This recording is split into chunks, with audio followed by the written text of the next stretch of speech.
Let us commence at the Genesis. In that primordial void there was neither space nor time. The entirety of the universe was compressed into a minuscule sphere, no larger than a tennis ball, seething with a temperature of a quadrillion degrees. Then, in an instant, the Big Bang occurred. An explosion so vast and furious that it propelled everything outward at velocities surpassing the speed of light. Fast forward approximately 14 billion years, and here we are with galaxies, planets. But if before the Big Bang there was no space, no time, what then was there? This question plunges us into an abyss of contemplation. From a religious perspective, we hear that God created everything. Accepting this, we must then ponder, where was he before this creation? What catalyzed the Big Bang? What moved God to snap his fingers, wiggle his nose, or employ whatever divine mechanism to initiate the cosmos? Pose this enigma to a physicist, and you will receive an answer steeped in the bizarre lexicon of quantum foam, dark energy, or other concepts as enigmatic and bewildering as the Big Bang itself. Turn to a theologian with the same query, and their response, too, will be shrouded in mystery, leaving you grappling with notions equally as perplexing. The physicist and the theologian, in their distinct ways, both guide us to the edges of human comprehension, where the tangible slips into the surreal, and we are left to confront the profound uncertainties that lie at the heart of existence. But what does seem to align with a certain logic is the notion that the universe lay dormant, awaiting activation. Then, somewhere, someone decided to boot up a program. In that program, our program, reside the laws of the universe.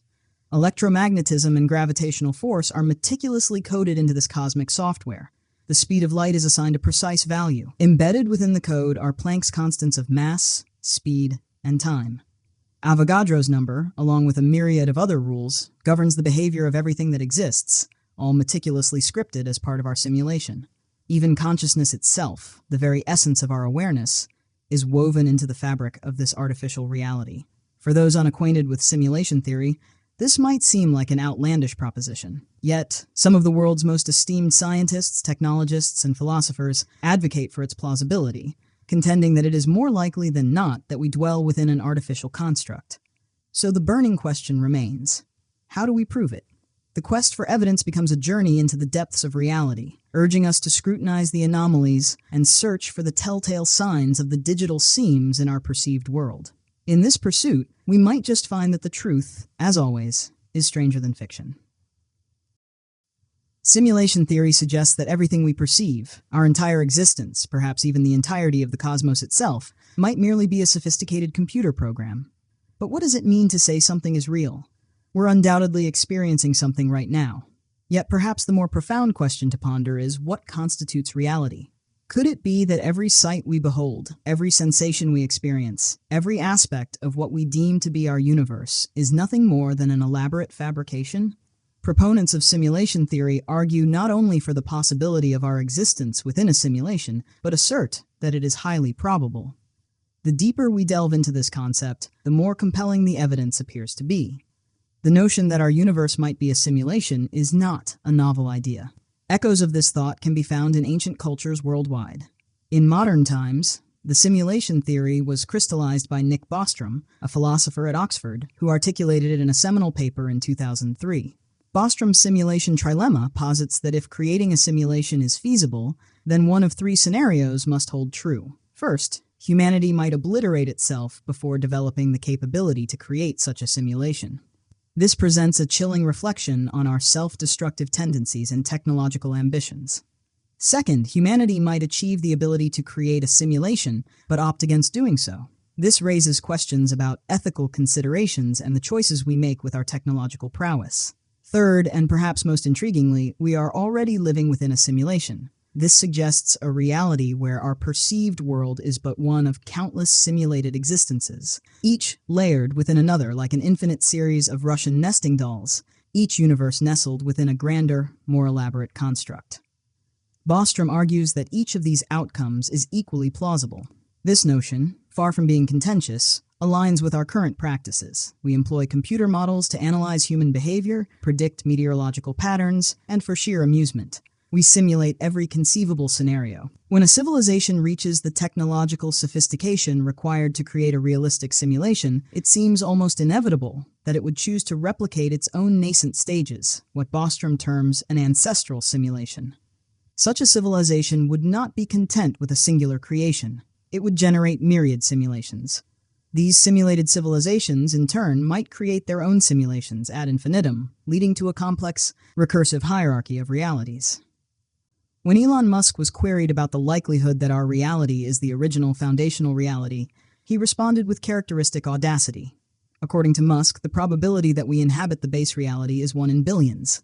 This assertion opens a doorway into the vastness of possible simulated existences, casting doubt on the very fabric of our perceived world. Neil deGrasse Tyson offers a more measured perspective. He posits that the odds of our reality being the original versus a simulation are a balanced 50-50. Even a 50-50 chance that everything we experience is artificial is staggering, tilting our perception of reality on a precarious axis. Though the voices we often hear on this subject belong to scientists, simulation theory is not a scientific theory in the traditional sense. It eludes the precision of mathematical proof and the concrete principles of physics. Instead, it resides in the realm of philosophy, or perhaps more aptly, metaphysics. It challenges the boundaries of our understanding, pushing us to consider what lies beyond empirical evidence. To substantiate the claim that we exist within a simulation, we require hard evidence. And yet, the quest for proof is deceptively simple. All one must do is look, peer beyond the veil of the apparent, question the seams of our reality, and perhaps, with enough scrutiny, the illusion will falter and reveal its underlying code. What is reality? What is real? How does one define the very fabric of existence? If our world is but an artificial construct, it would stand to reason that occasional glitches might manifest. Philip K. Dick, one of the most seminal science fiction authors, grappled with these questions throughout his work. His visionary tales have inspired films such as Blade Runner, Minority Report, Total Recall, and The Adjustment Bureau, among others. Dick held a profound belief in the existence of multiple universes, and he posited that these alternate realities sometimes bleed into our own. He claimed to have glimpsed these otherworldly visions, which served as the foundation for stories like The Man in the High Castle. In Dick's view, these plural realities existed in a state of superimposition, akin to layers of film transparencies, each one subtly influencing the other. One manifestation of these intersecting realities could be the phenomenon known as the Mandela effect. This occurs when a large group of people recalls events that do not align with our accepted reality. It derives its name from the collective memory of Nelson Mandela's death in prison, a memory held by millions, despite the fact that Mandela did not die there. People vividly recall his widow walking beside his casket in a widely televised funeral procession, an event that never took place. Consider the Berenstain Bears. Many insist they were always known as the Berenstain Bears, or the Monopoly Tycoon. People remember him sporting a monocle he never wore. What of Darth Vader's iconic line? "Luke, I am your father." He never uttered those words. Then there's the beloved Stouffer's stovetop stuffing, a staple of Thanksgiving dinners. In reality, such a product does not exist. Stovetop stuffing is made by Kraft. These collective false memories suggest the tantalizing possibility of realities interwoven with our own, each subtly altering the tapestry of our shared experiences. As we question what is real, we must entertain the notion that our perceived reality might be just one of many, a single layer within an infinite stack of existence. People remember Febreze being spelled with 2 E's. They recall Jiffy peanut butter, but such a product never existed. And these are just a few examples. There are countless more. So why do millions of people distinctly remember different things? Could it be a glitch in the simulation? This phenomenon hints at the possibility that our reality is not as stable and singular as we believe. Instead, it might be prone to errors, inconsistencies, glitches that reveal the underlying artificiality of our world. These collective false memories could be the telltale signs of overlapping realities or the remnants of rewritten codes within the program of our existence.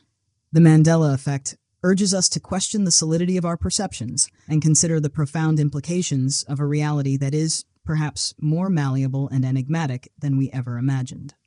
Philip K. Dick postulated that when we experience déjà vu, it is because something within our simulated universe has shifted, causing a new timeline to branch off from the current one.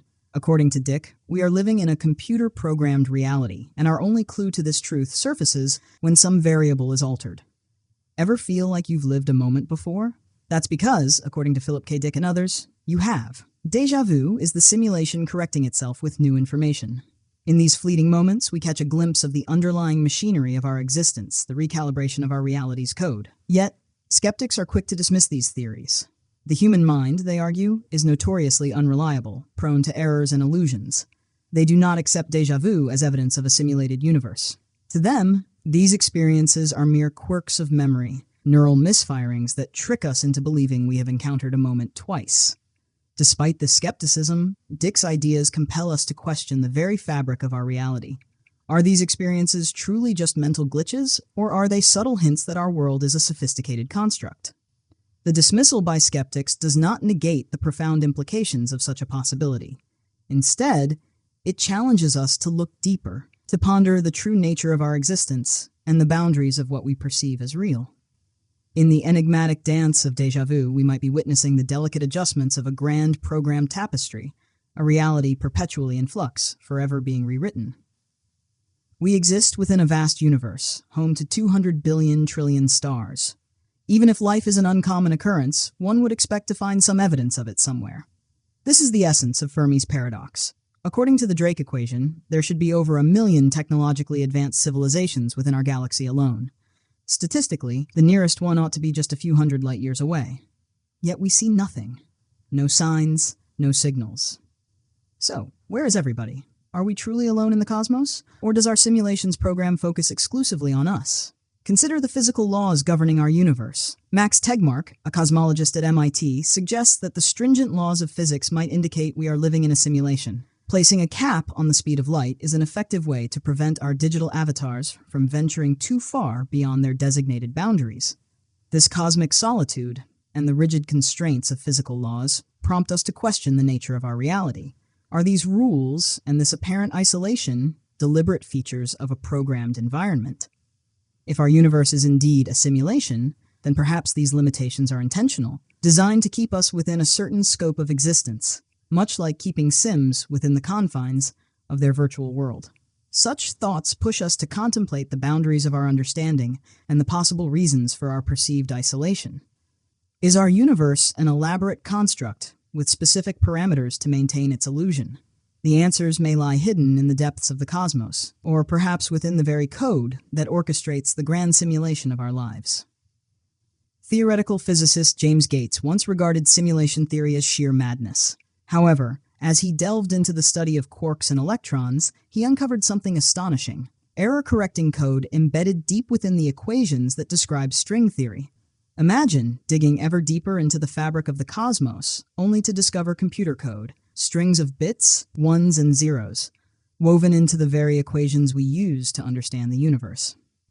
Dr. Gates has since revised his perspective on simulation theory. The presence of such code suggests an underlying digital architecture to our reality, a revelation that blurs the boundary between the physical and the virtual. In 2017, a group of scientists at the University of Washington demonstrated that they could embed computer code into strands of DNA. This remarkable achievement underscores a profound truth. Everything in nature is governed by mathematical principles. The very essence of life itself, the DNA that encodes our genetic information, can be inscribed with digital data, revealing an intrinsic connection between biology and computation. These discoveries compel us to reconsider our understanding of the universe. Are we inhabitants of a grand computational construct, where every atom, every quark, every fundamental particle is governed by an intricate digital code? The convergence of mathematics, physics, and biology hints at a reality far more complex and enigmatic than we have ever imagined. As we continue to explore the depths of existence, we may find that the line between the natural and the artificial, the real and the simulated, is far thinner than we ever dared to believe.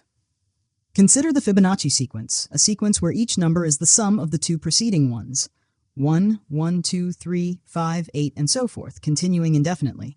From this sequence emerges the golden ratio, also known as phi, derived by dividing one Fibonacci number by the next in line. For instance, the number 89 in the sequence is followed by 144, and dividing 144 by 89 gives us the golden ratio, approximately 1.618. This ratio permeates our world in myriad forms. Look around. Fibonacci numbers and the golden ratio are ubiquitous. The number of petals on flowers often corresponds to Fibonacci numbers: a lily with 3 petals, a buttercup with 5, chicory with 21, and a daisy with 34. Moreover, the arrangement of these petals in a circular pattern often adheres to the golden ratio. Nature extends this mathematical harmony beyond plants.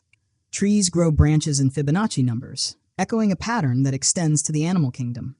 Consider honeybees, where the ratio of female to male in a colony aligns remarkably close to the golden ratio, 1.618. Even the human body mirrors this mathematical elegance. 1 nose, 2 eyes, 3 limb segments, 5 fingers, and 5 toes. Proportions like the length from shoulder to elbow or elbow to fingertips often align with the golden ratio. Zoom in further, and you find Fibonacci numbers in the DNA molecule itself. Its dimensions, 34 angstroms long by 21 angstroms wide, reflect these numerical patterns. From the spiral of seashells to the grand spirals of galaxies, Fibonacci numbers weave through the fabric of existence. This pervasive presence of mathematical order raises profound questions. Are these patterns mere coincidences, or do they hint at a deeper structure underlying the universe? Could these numbers and ratios be embedded within the very fabric of reality, offering clues to an intricate design beyond our current comprehension? Humans possess an innate drive to discern order amidst chaos. It's ingrained in our very nature. In our quest to debunk simulation theory, we inadvertently uncover evidence that supports it. Across all scales of observation, from the vast expanses of galaxies to the infinitesimal realm of electrons, the universe reveals itself as governed by meticulous patterns and rules, reminiscent of a meticulously crafted program. To simulate an entire universe demands technology far more advanced than what we currently possess. However, history has shown us that technological progress, driven by Moore's law, continues to accelerate.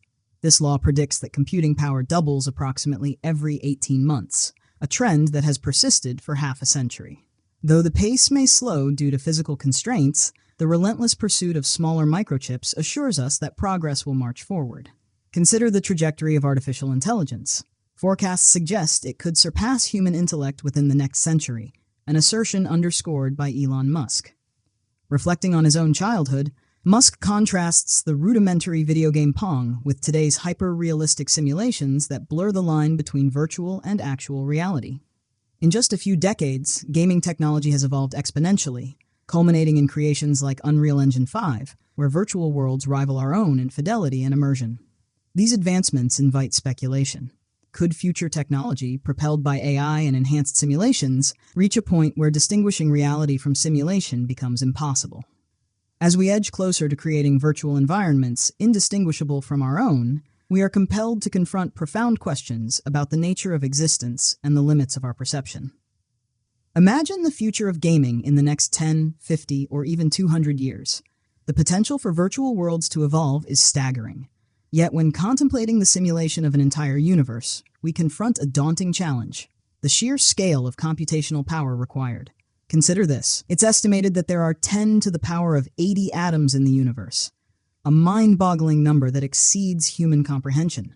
If each of these particles necessitates 128 bits for calculating its position and momentum, we're talking about 10 to the power of 83 bits for data storage alone. And that's just the beginning. We must also account for the computing power needed to track the behavior of each particle. If we assume 2 floating-point operations per second per particle, 2 flops, we're looking at a staggering 2 times 10 to the power of 80 flops. These numbers defy conventional description. Yet our considerations do not end there. What about human intelligence? The human brain, capable of performing 100 trillion calculations per second, 100 teraflops, multiplied by billions of individuals, these figures become incomprehensible. To power such a simulation, one would require access to multiple Dyson spheres, structures capable of harnessing the energy output of stars, or even the ability to harness energy from black holes. This colossal demand for energy is a primary reason why esteemed physicists like Dr. Michio Kaku dismiss the feasibility of simulation theory. Dr. Kaku argues that simulating an entire universe is simply beyond scientific possibility. He posits that the only computer capable of such a task would be the universe itself. However, there's a counterpoint to Dr. Kaku's skepticism. In the realm of computer simulations, efficiency is paramount. When playing a 3D video game, for instance, the entire game world isn't rendered all at once. Instead, the game engine calculates only what the player can see and interact with at any given moment, a technique known as selective rendering. If we are indeed living in a simulation, it would be logical to assume that its creators employ a similar strategy to manage computational resources. Could there be evidence that supports this theory? Might there be subtle clues within our reality that hint at a selective rendering process, a system where certain aspects of our universe are computed on demand rather than continuously? The pursuit of these answers leads us down a path where scientific inquiry meets philosophical speculation, challenging our perceptions of existence and the boundaries of what can be simulated. Supporters of simulation theory often draw parallels to video games to illustrate the concept that our reality might be artificial. Consider a typical video game. Only the data necessary for the player's immediate interaction is rendered. For instance, a distant car or building appears as a mere few pixels until approached, whereupon more details gradually unfold. The interior of a building, however, remains a facade, unrendered and uncalculated until necessary. The game engine efficiently manages the amount of data sent to the player, prioritizing realism in appearance over exhaustive simulation of every detail. If we apply this principle to our universe as a potential simulation, it suggests that reality could be selectively rendered to conserve computational resources.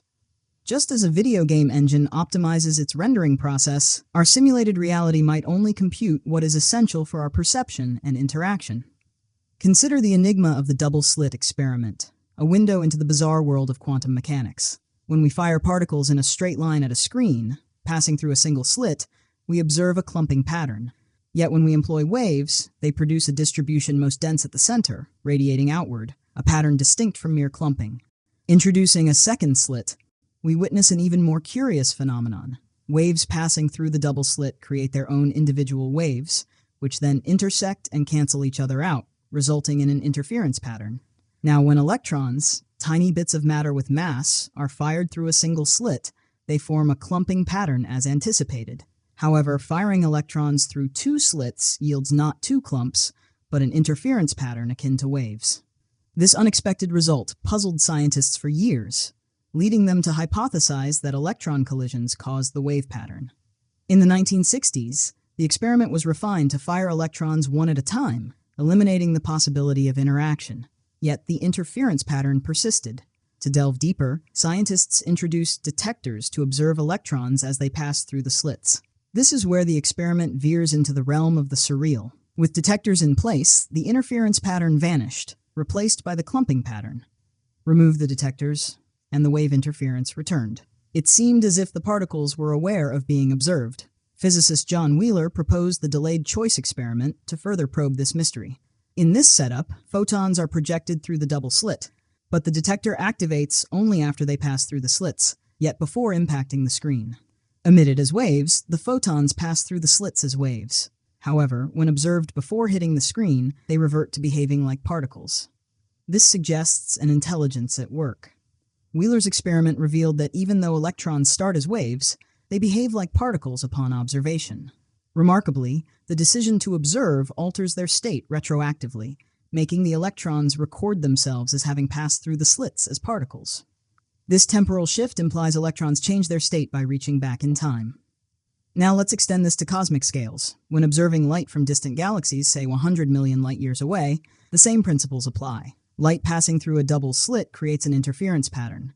But if we observe these photons through a measuring apparatus, the wave collapses all the way back to its source, a phenomenon known as retrocausality. By choosing to observe the photons, we alter their state across 100 million years, all the way back to the other side of the galaxy. This retrocausality parallels a video game engine's efficiency. The universe renders detail only when observed. Galaxies and stars might merely be projections, becoming more detailed upon closer inspection. This method conserves computational resources and aligns with the hard limit of the speed of light, a rule that restricts our reach to distant places. Quantum mechanics, as exemplified by the double-slit experiment and quantum entanglement, suggests an underlying program. Only a programmed reality could transcend the laws of physics and the very concept of time itself. One of the intriguing aspects of simulation theory is its unfalsifiability. It offers explanations for cosmic events that are consistent with its premise. The Big Bang, the origin of our universe, could be interpreted as the simulation booting up, an event marking the inception of our simulated reality. The absence of evidence for extraterrestrial life could similarly be explained as part of the simulation's design. Even unidentified flying objects, UFOs, purportedly violating physical laws, could be interpreted as manifestations within the simulation, unconstrained by our physical constraints. But who or what created this simulation?